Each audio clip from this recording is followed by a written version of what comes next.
The Young and the Restless, Spoilers Full. Welcome back to the channel, everyone. Today is a fantastic day to dive deep into the latest drama unfolding in Genoa City. We know you have all been buzzing about the shocking twists from this week's episodes, and we are right there with you. Grab a snack, get comfortable, and prepare yourselves, because we have a massive breakdown of the Winters family chaos ready for you right now. I cannot believe they are doing this. I mean, seriously, are we actually doing this again?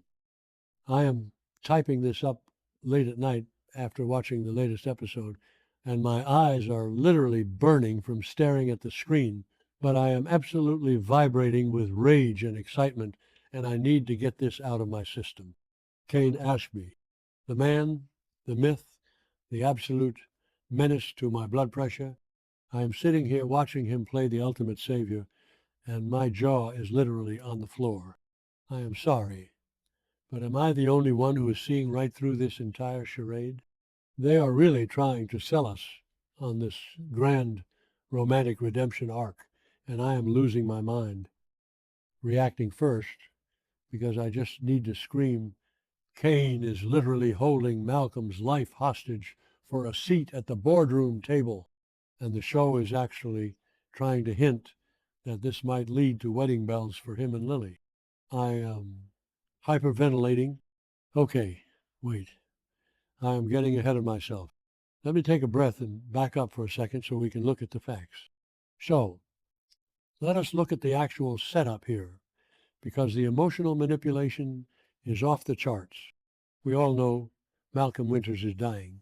He has aplastic anemia, which is terrifying, and the entire Winters family has been in an absolute panic. Lily is devastated. Devon is stressed.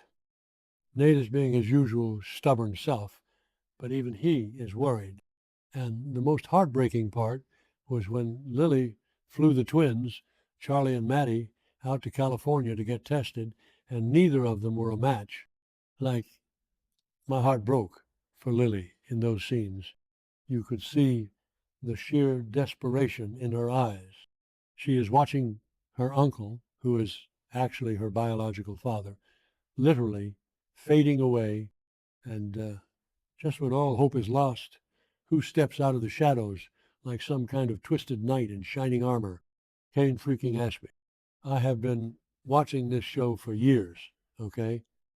I have been heavily invested in the Lane roller coaster since the very beginning. I remember the romance, the chemistry, the lies, the twins, the divorce, and when Kane came back to Genoa City in the summer of 2025, I knew it was not going to be simple. But I did not think it would be this toxic. I mean, remember the whole Aristotle Dumas scam? Yeah, did not work then either. Lily was furious, and rightfully so. He has been trying to worm his way back into her life and her bed for months, and she has fought him at every turn. She even teamed up with Victor Newman to fake her and the twins' kidnapping just to mess with him. That is how far gone these two are. They are so toxic that faking a kidnapping is just foreplay to them at this point. But now the writers are giving Kane the ultimate trump card. He talks to Stephanie Simmons, finds out about Malcolm's condition, sneaks off to get tested, and boom, he is the 1 in a million match.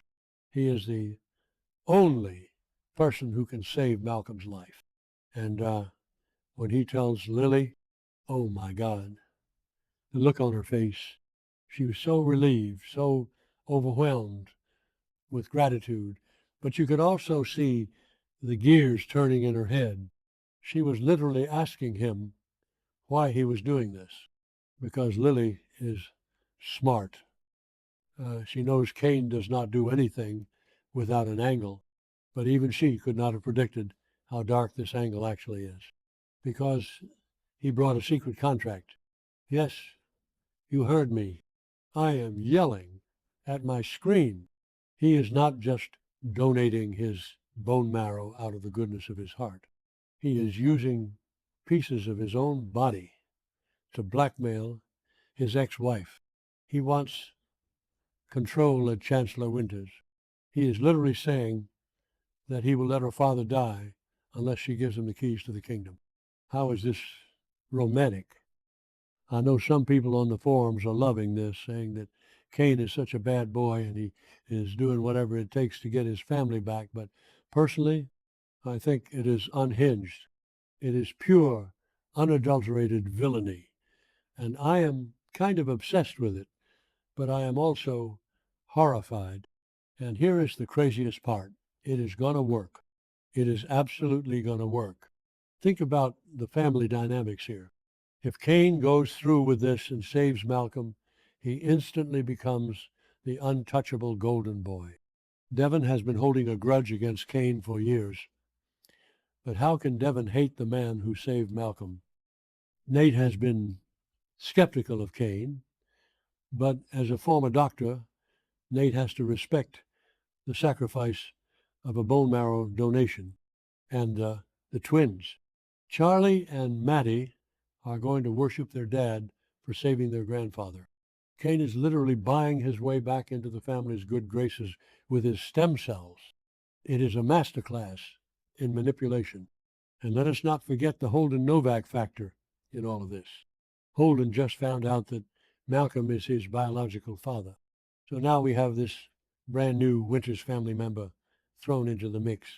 Holden is already feeling lost and overwhelmed, confiding in Claire Newman about his crazy new family tree.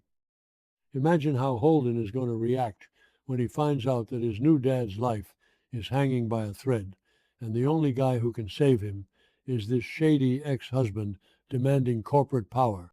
Devon and Nate are already struggling to accept Holden into the fold.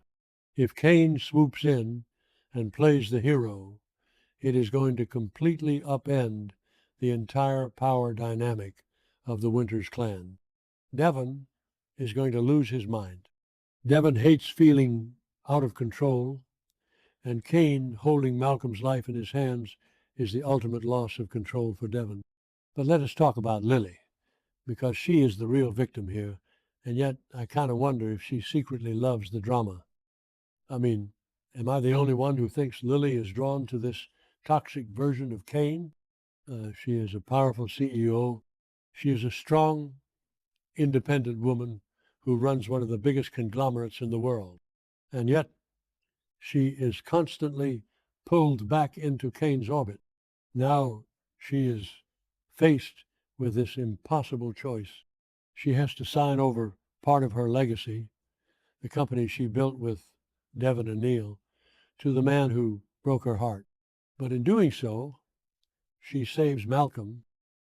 She is trapped, and Cain knows exactly what he is doing.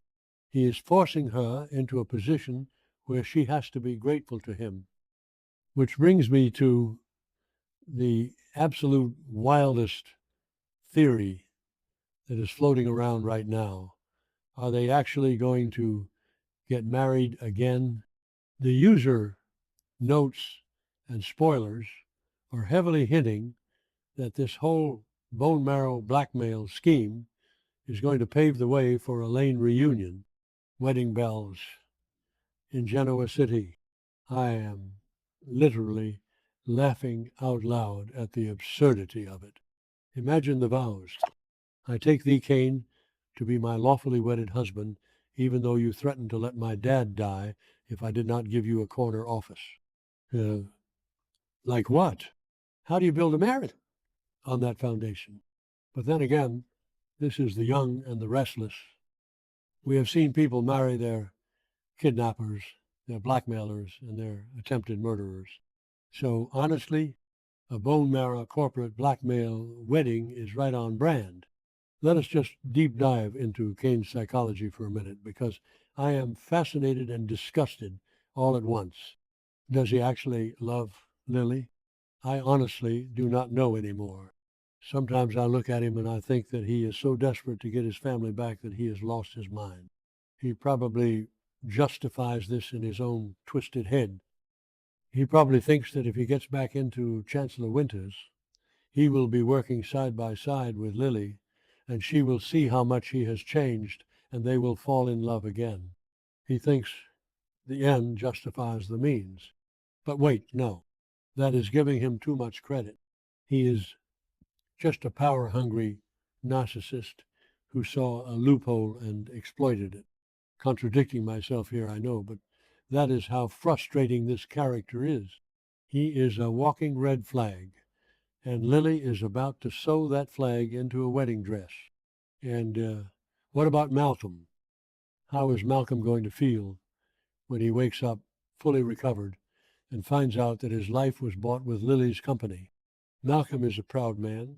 He is going to be absolutely furious. I can already picture the hospital room confrontation. Malcolm screaming at Kane, Devon threatening to throw Kane out a window, Lily crying and saying she had to do it because she had no choice. It is going to be Emmy-winning television, I am calling it right now. The fallout from this secret contract is going to be nuclear. I just keep thinking about the history of this show and how they handle these medical blackmail plots. Remember when Victor did stuff like this?